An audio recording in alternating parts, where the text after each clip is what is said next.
Alguma vez parou para pensar no que realmente significa envelhecer com dignidade? Ou talvez, e esta é uma pergunta mais dura, já pensou o que acontece quando o nosso corpo e a nossa mente começam a falhar e perdemos a capacidade de cuidar de nós próprios?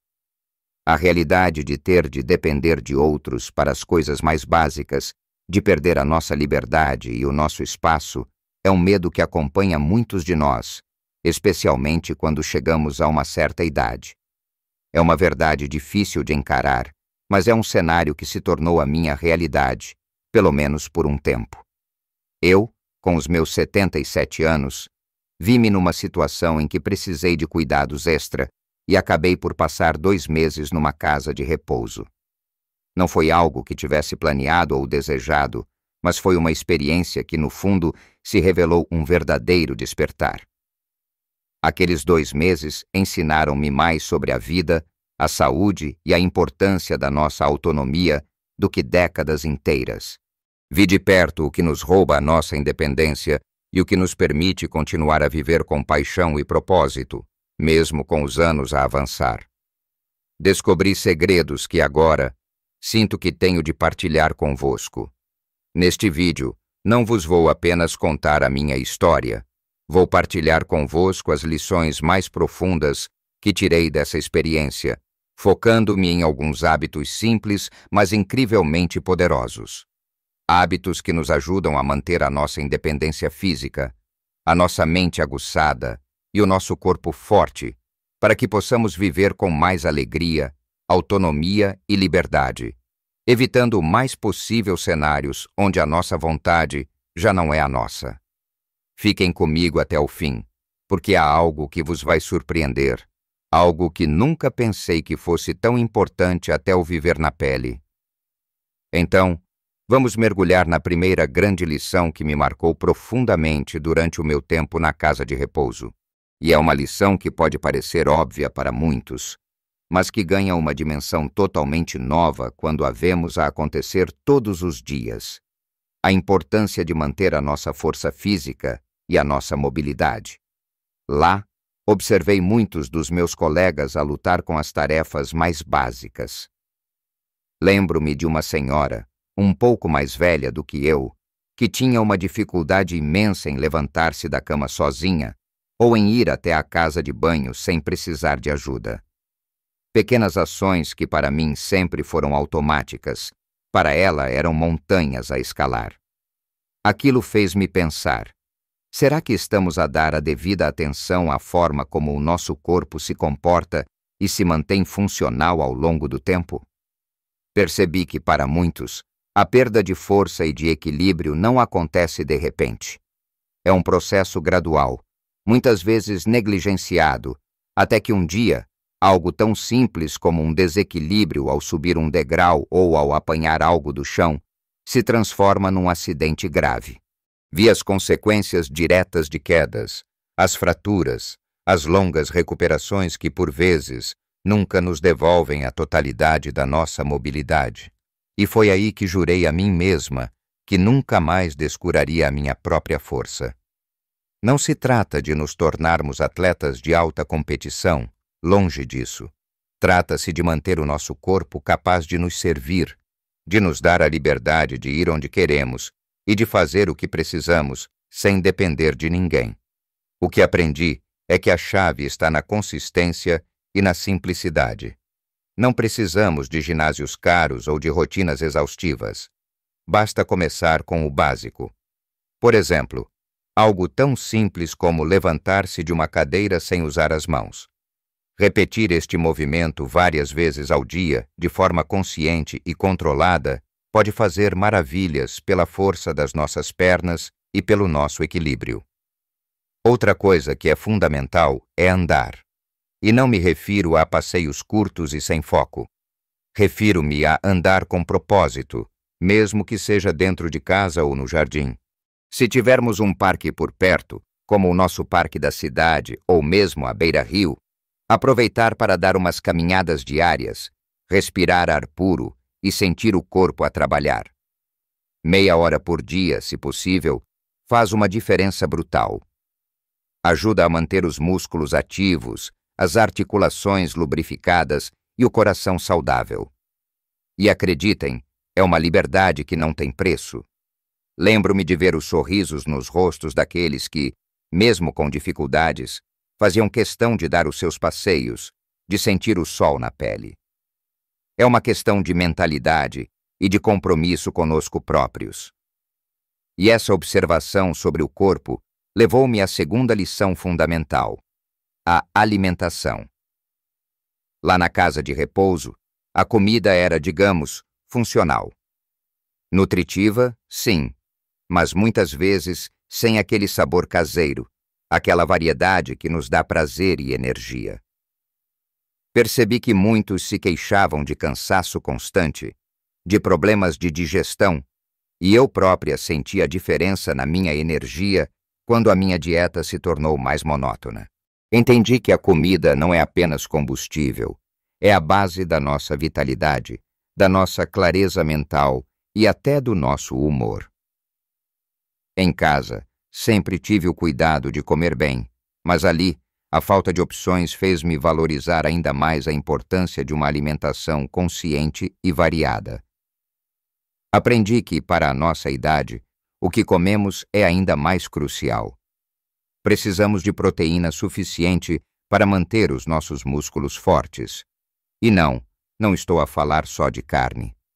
O peixe, tão abundante na nossa cultura portuguesa, é uma excelente fonte de proteína, com seus ômegas que fazem tão bem ao coração e ao cérebro. A sardinha, o bacalhau, a pescada. Há tantas opções deliciosas e saudáveis. E os ovos? São um superalimento, baratos e versáteis, perfeitos para nos dar energia e saciedade. Depois, aos vegetais e à fruta. Muitos dos meus colegas não comiam fruta nem vegetais frescos em quantidade suficiente, e isso refletia-se na sua saúde digestiva e na sua pele. Precisamos das vitaminas, dos minerais e das fibras que estes nos oferecem. Pensem num bom prato de couve-flor ou brócolos cozidos, umas rodelas de tomate fresco ou uma bela salada com alface e pepino. E claro, fruta da época. Uma laranja suculenta, uma maçã crocante ou umas peras doces. São pequenos prazeres que alimentam o corpo e a alma. Evitemos ao máximo os alimentos processados, cheios de açúcar e sal, que nos dão uma satisfação momentânea, mas roubam a nossa energia e prejudicam a nossa saúde a longo prazo. E algo tão básico quanto a hidratação. Muitos não bebiam água suficiente. A desidratação, para nós, pode causar tonturas, confusão e agravar problemas digestivos. Ter uma garrafa de água sempre por perto e beber pequenos goles ao longo do dia faz uma diferença gigante. Não esperem ter sede para beber. Façam-no como um hábito, um pequeno ritual de autocuidado. Lembro-me de começar a ter a minha própria garrafa e de incentivar os outros a fazerem o mesmo. Às vezes, as coisas mais simples são as que têm o maior impacto. Agora que falamos sobre a importância de manter o nosso corpo ativo e bem alimentado, vamos mergulhar na próxima lição, que é igualmente crucial para a nossa autonomia e bem-estar. É algo que se liga diretamente à nossa mente e ao nosso espírito, e falo da importância de manter a nossa mente ativa e curiosa. Na casa de repouso, vi como o tédio e a rotina monótona podiam ser devastadores para a lucidez e a vivacidade das pessoas. Alguns dos residentes pareciam ter perdido a faísca, a curiosidade que outrora os definira. Passavam horas a olhar para o vazio, sem um livro, sem uma conversa estimulante, sem um passatempo que os desafiasse. E a verdade é que a mente, tal como o corpo, precisa de exercício constante. Se não a usamos, ela enferruja. E essa ferrugem, com o tempo, pode levar a uma perda de memória, a uma diminuição da capacidade de raciocínio e a uma sensação de apatia generalizada que é triste de se ver.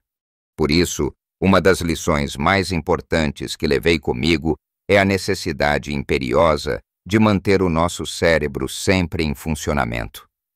Não é preciso ser um gênio ou voltar para a escola, a menos que seja isso que vos apaixona, claro. Há muitas formas simples e prazerosas de o fazer. Ler, por exemplo, é um dos maiores presentes que nos podemos dar. Ler um bom livro, o jornal diário para nos mantermos informados sobre o mundo, ou até revistas sobre temas que nos interessem. Não importa o que, desde que nos desafie e nos faça pensar. Lembro-me de um senhor que estava sempre a ler o público, a discutir as notícias com quem quisesse ouvir. Ele tinha uma vivacidade e uma opinião que eram admiráveis, mesmo com todas as suas limitações físicas. Além da leitura, há os jogos mentais, palavras cruzadas, sudoku, quebra-cabeças. Estes não são apenas passatempos, são ginástica para o cérebro. Mantêm as nossas ligações neuronais ativas, melhoram a nossa capacidade de concentração e estimulam a nossa memória. Eu própria comecei a fazer mais jogos de lógica depois daquela experiência e sinto uma diferença. E que tal aprender algo novo? Nunca é tarde para isso. Uma nova língua, nem que seja algumas palavras e frases básicas. Um instrumento musical, um novo tipo de artesanato, ou até mesmo usar um novo programa no computador ou no telemóvel para falar com os netos. A internet está cheia de recursos gratuitos para aprender. Este processo de aprendizagem não só mantém a nossa mente jovem, como também nos dá um sentido de realização e de propósito. É uma forma de dizer ao mundo e a nós próprios: eu ainda sou capaz, ainda tenho algo para descobrir. A conversa e a interação social também são um poderoso estimulante mental. E é aí que chegamos à próxima lição, que se entrelaça com a manutenção da nossa mente. A importância das ligações sociais e de ter um propósito. Dentro da casa de repouso, apesar de estarem rodeados de pessoas, muitos dos residentes sentiam-se incrivelmente sós. A solidão é um flagelo silencioso na nossa sociedade, especialmente entre os mais velhos. Vi como a falta de interação genuína, de conversas que importam, de risadas partilhadas, podia minar o espírito de alguém. As pessoas precisam de se sentir vistas, ouvidas e valorizadas. Precisam de um propósito, de uma razão para se levantar de manhã. Por isso, aprendi que é vital cultivarmos e mantermos as nossas ligações sociais. Não deixem que a distância ou a rotina vos afastem da família e dos amigos. Façam questão de ligar, de visitar, de se encontrarem para um café ou para um almoço de domingo. Os nossos afetos são o nosso porto seguro, a nossa rede de apoio e uma fonte inesgotável de alegria. Ir ao café, como fazemos em Portugal, e ter a nossa tertúlia diária com os vizinhos ou amigos é um hábito tão simples e tão rico. É um momento de partilha, de troca de ideias, de sentir que fazemos parte de algo. E para além da família e dos amigos, pensem em formas de se envolverem na comunidade. Há tantas associações, tantos grupos de voluntariado, onde podemos oferecer o nosso tempo e a nossa experiência. Talvez ajudar na paróquia, numa associação de bairro, ou mesmo num projeto de apoio a animais. Ter um propósito, sentir que a nossa vida ainda contribui para algo maior, é um tônico poderoso contra a melancolia e o isolamento. Lembro-me de uma das senhoras que tinha sido professora e que mesmo ali se dedicava a ler histórias para os outros, a ajudar com pequenas tarefas. Aquilo dava-lhe uma luz nos olhos que poucos tinham. Não se trata de grandes feitos, mas de encontrar algo, por pequeno que seja, que vos dê um sentido de utilidade e de valor. A manutenção destas ligações sociais, juntamente com a estimulação mental, cria uma teia de proteção contra a fragilidade da mente e do espírito. É um investimento no nosso bem-estar a longo prazo. E agora, vamos à última lição, que é, talvez, a mais surpreendente e que me marcou profundamente, aquela que prometi no início. É algo que não se fala muito, mas que faz toda a diferença para a nossa dignidade e para a nossa felicidade. A importância de manter a nossa voz, a nossa capacidade de escolha, a nossa agência pessoal. Numa casa de repouso, por muito bons que sejam os cuidados, somos, de certa forma, inseridos num sistema. Há horários para as refeições, para os banhos, para as atividades. As decisões, muitas vezes, são tomadas por outros, por profissionais que, embora bem-intencionados, não conhecem a nossa história, os nossos gostos, as nossas idiosincrasias. Vi pessoas que, gradualmente, foram perdendo a capacidade de expressar as suas preferências, de dizer não, de pedir algo diferente. Tornaram-se passivas, resignadas. E aquilo, para mim, foi o mais doloroso de se ver. Porque a nossa identidade, a nossa essência, não se perde só quando a memória falha. Perde-se também quando nos tiram o poder de decidir sobre a nossa própria vida, sobre as pequenas coisas do dia a dia. Escolher o que vestir, a que horas queremos beber um chá, que programa de televisão ver, ou até mesmo o que queremos comer para além do que é servido. Estas são pequenas batalhas diárias que, quando perdidas, corroem a nossa autoestima e o nosso sentido de quem somos. Foi por isso que me esforcei para manter a minha voz, mesmo nas pequenas coisas. Se não gostava de uma sopa, pedia para trocar.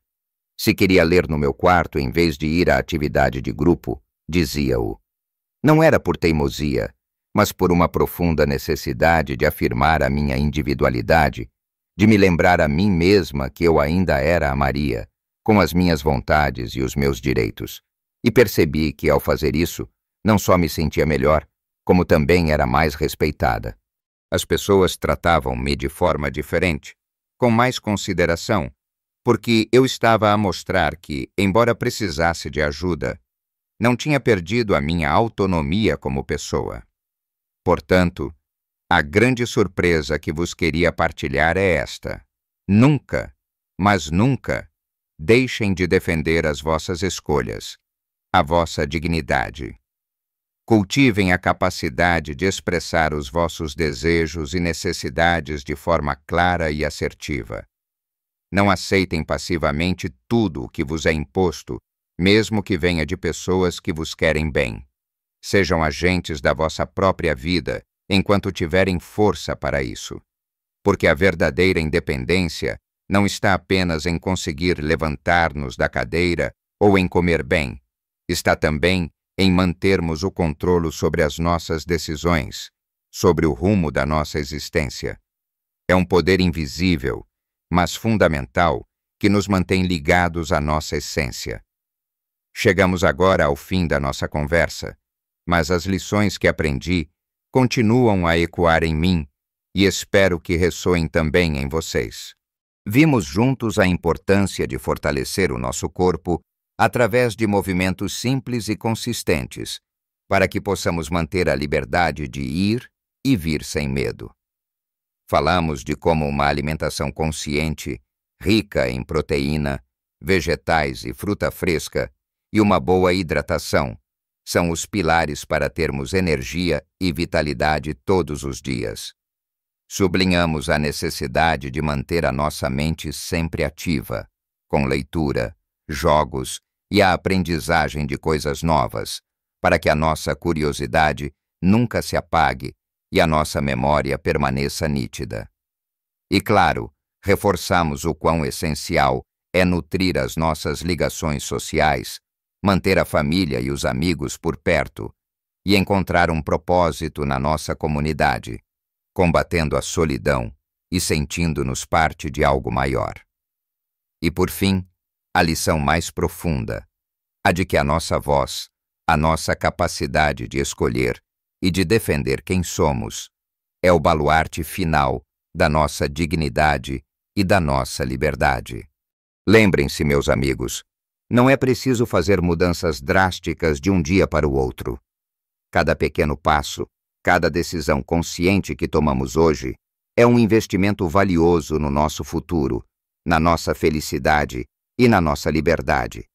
Não se sintam sobrecarregados. Comecem por um hábito, por uma pequena alteração que vos pareça mais fácil de integrar no vosso dia a dia. Uma caminhada extra, uma garrafa de água sempre à mão, um capítulo de um livro antes de dormir. Pequenas sementes que, com tempo e persistência, se transformarão em árvores robustas de bem-estar. Gostaria muito de ouvir as vossas histórias, as vossas perspectivas. Já tiveram alguma experiência semelhante ou alguma lição importante que gostariam de partilhar conosco sobre envelhecer com saúde e dignidade? Deixem os vossos comentários aqui embaixo. A vossa partilha é um tesouro para todos nós. Se gostaram deste vídeo e acharam estas dicas úteis, por favor, deixem o vosso gosto e subscrevam o canal para não perderem mais conteúdos como este, feitos a pensar em vós e no vosso bem-estar. Juntos, podemos construir uma comunidade de pessoas que celebram a vida em todas as idades. Que cada um de vós continue a viver a vossa melhor vida, com paixão, propósito e, acima de tudo, com a vossa inabalável autonomia em todas as idades. Cuidem-se muito bem.